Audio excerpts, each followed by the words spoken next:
ये क्वेश्चन बहुत ही इजी है और ये क्वेश्चन कुछ सेकंडों में आ जाता है, लेकिन उसी का आता है जिसके कॉन्सेप्ट फंडे क्लियर होते हैं। मतलब चीज़ें जिसकी बारीकी से क्लियर हुई होती हैं वो इसको बहुत जल्दी ला कर रख देता है। कैसे? मैं अगर आपसे बात करूं कि एवरेज स्पीड का फॉर्मूला क्या, तो आप कहोगे total distance upon total time. ये है एवरेज स्पीड का formula, total distance upon total time.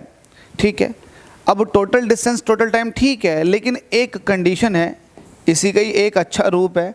अगर आप ए से बी तक जा रहे हो, ऐसे समझो आप ए से बी तक गए, आप v1 स्पीड से, उधर से लोड करा है v2 स्पीड से, और आपसे पूछा गया है कि एवरेज स्पीड बता दो, तो ये फॉर्मूला होता है 2v1 v2 upon v1 plus v2। ये तभी लगता है जब डिस्टेंस इक्वल हो। इसको आप ऐसे भी कह सकते हो कि आप ए से बी तक गए, बी से सी तक गए, ये आप v1 स्पीड से गए, ये v2 स्पीड से गए, जो डिस्टेंस ये थी वो डिस्टेंस ये भी थी, तब आप एवरेज स्पीड बताओ, तब भी आपके लिए 2v1 v2 upon v1 plus v2 ही एवरेज स्पीड हो जाएगा।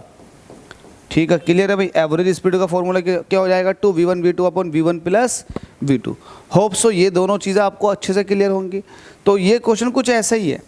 अब्दुल भैया जो थे वो इधर से गए, इधर से जाने में उन्हें 20 किलोमीटर पर आवर की एवरेज स्पीड बनी। जब उधर से लौट कर आए तो उनकी 30 किलोमीटर पर आवर की एवरेज स्पीड बनी। तो हमसे कह रहा कि पूरे ट्रिप की एवरेज स्पीड बता दो। तो एवरेज स्पीड कैसे निकालते हो? 2 इंटू, पहली वाली को आपने v1 कह दिया, दूसरी वाली को आपने v2 कह दिया, 2 इंटू 20 इंटू 30 अपॉन 20 प्लस 30 कितना हो गया? 50। 0 से 0 कट जाएगा, ये वाला 0 मत काटो, ये वाला 0 काट दो, 5 से काटो, 5 छंग 30, 6 बार चले जाएगा, 2 दूनी 4, 4 छंग 24, तो वैल्यू आ जाएगी 24 वैल्यू आ जाएगी किलोमीटर पर आवर में।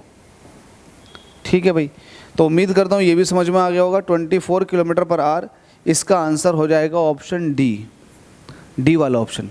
ठीक है, चलो अगले क्वेश्चन में आपसे बात करते हैं। थैंक यू, समझ में आ गया तो